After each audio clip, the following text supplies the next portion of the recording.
Today, with the Posture Princess, Lisa Ann McCall, physical therapist, who I am, we are going to practice getting up and down off the floor. Now, before you run away, if you're somebody that can get up and down off the floor like it's no big deal, well, I'm going to make it a big deal.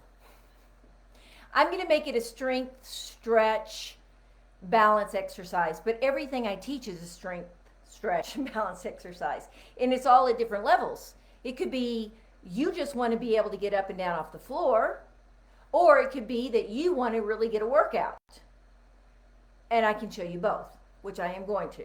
Now, what I'd like to explain about this is that those that do find it difficult to get up and down off the floor, and I find younger people who are maybe really big long distance runners get really tight and they're like, I can't get on the floor to play with my kid, my baby. So it's not like unusual that people aren't comfortable doing that.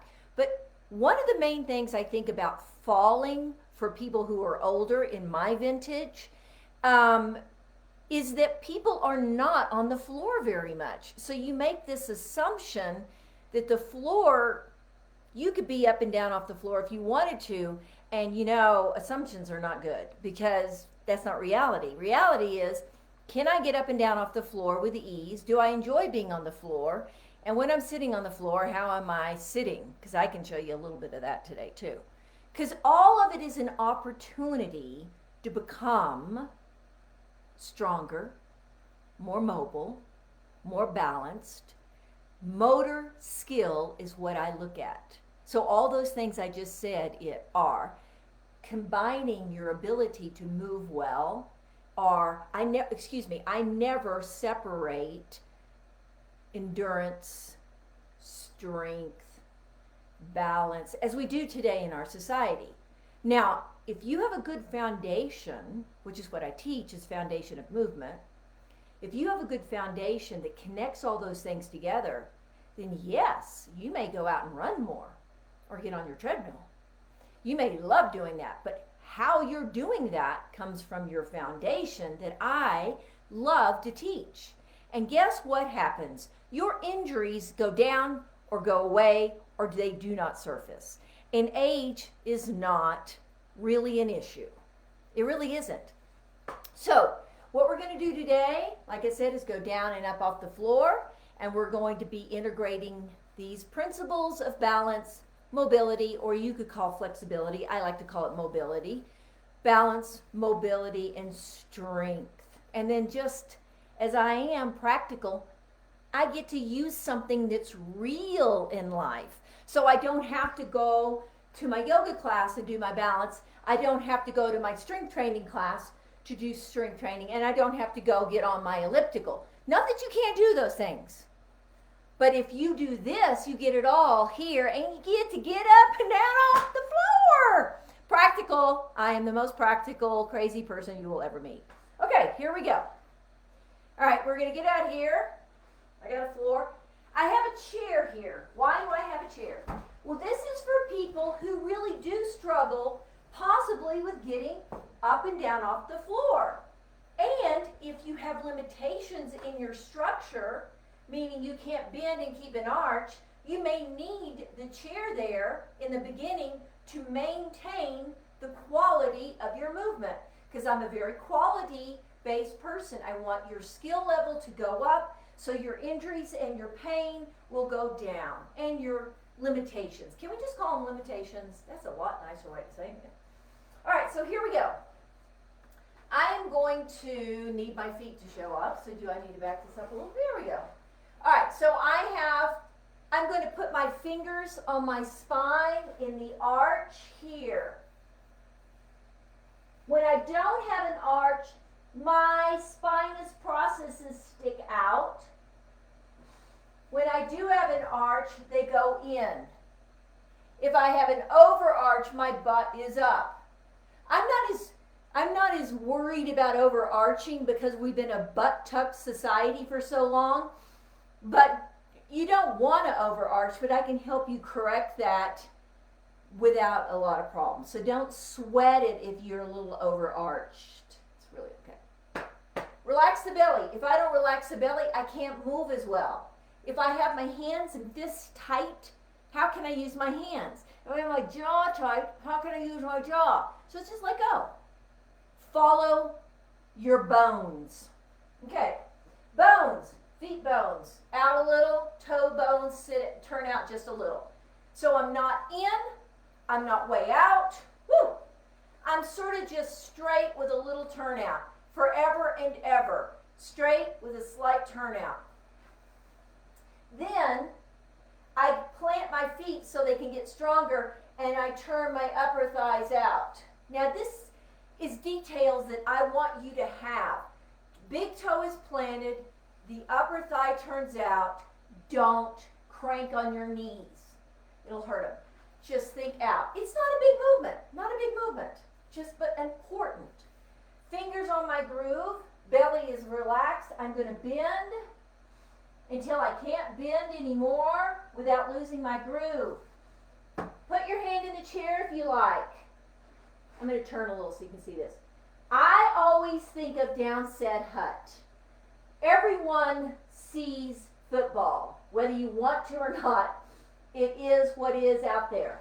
So I try to get my hand to the floor without losing my arch. So it's like a downset hut. So you can move your feet apart if you want. All is well. Move your feet apart. Get to the floor. Get to the chair. I'm going to take this down into pieces first. You go down on one knee.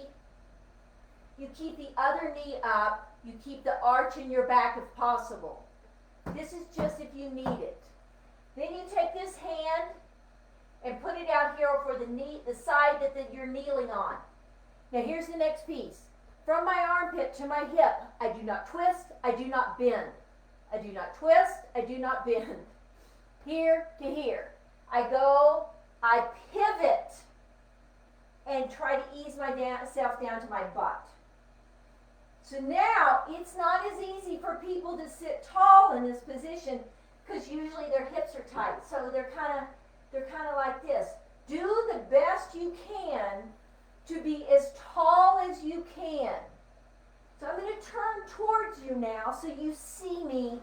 One leg is up, one leg is down, and you're trying not to be a slumper here. This is the back strengthening part. So I sit tall, I may use my hand back here, but as tall and as long as I can make my spine.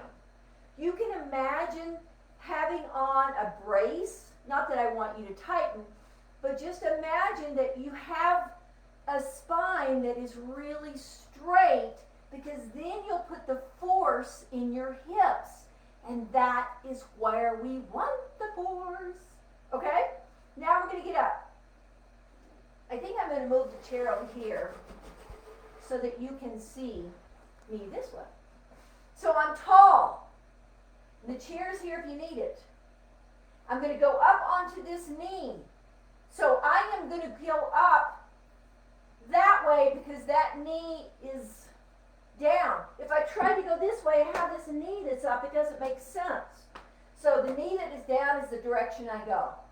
So I will keep my spine straight, stick my butt out, and go up with my butt. Remember, no twist, just pivot. Then, you need this, you use it, you keep that arch in your spine, and now you're like you were a minute ago and you hinge up. So you're putting the stress here, you're stabilizing here, and you're using all of this to get stronger because you're not letting it bend. Okay? So, I'm going to go through it again. I'm going to start speeding it up. Put the chair there if you need it. If you don't, then don't. Fingers on my spine. Remember, put your hand in the chair if you need to be eased down or eased up. Fingers on my spine. Turn my thighs out. I'm going to go down.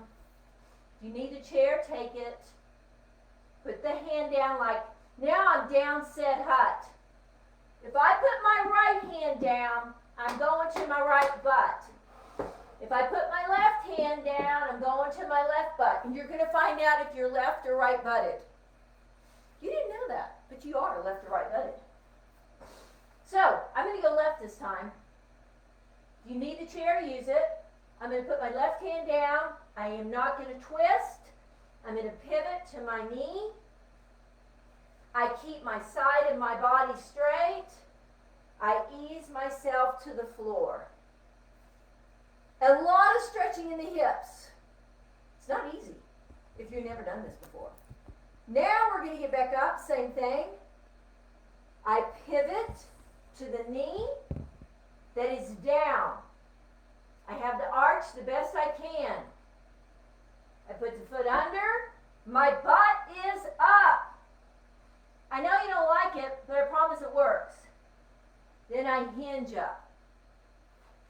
Okay, now we're going to start getting into this. We're going to take it to an advanced level. Don't do the advanced level if that's all hard. But if you feel like you kind of can do that, you can play with this next piece. This is a momentum in reality. You don't have to break it down and go this slow once you get the pieces. So I put my legs apart, turn my thighs out. I'm going to go down with my left because you can see me better. I scoot out, I pivot down. Gravity's going to help me down anyway. I'm not sitting on this foot, it's just underneath me. Now getting up is harder than going down. That's why people, when they fall, they can't get up, because gravity, right? So gravity is your friend, always is your friend. So let's make it your friend when it doesn't feel like it is. So I'm going to put my hand down. Now here's what you have. You have to think momentum. You have to think crotch up. You have to think about your crotch going up. So you could do this. You could break it to pieces. You could go knee, and then you use the foot and the toe, and you throw your butt up. Okay? So there's a little momentum. If you need to start off with getting a little head start to here, that's fine. But I want you to literally use your toe and your foot and think crotch up. Boing. It's a little scary at first. Now, when I used to teach this a lot, I took from yoga. I don't know. I call them sun salutations, but they're supposed to be, what are they?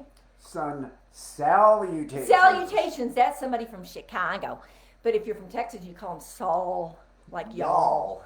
Anyway, so sun salutations. People did sun salutations. It's an exercise. And I created butt salutations, whatever they are. Thank you. Okay. In Texas, we call them sun, sal, whatever. So here we go. I'm going to go kind of fast, but it becomes an exercise. It's really cool. So here we go. I'm going to go over, take my right hand down, I pivot. I come back up, I'm up. Left, down, up. Right, down, up. So I don't get worn out. I'm more worn out from talking than I am worn out from moving. I go over. So you can do these because I used to do them in class all the time. We would just go down and up. So structure, structure, structure. And you can even watch athletes. They do this. You can even watch athletes do this. You know how they do those flips?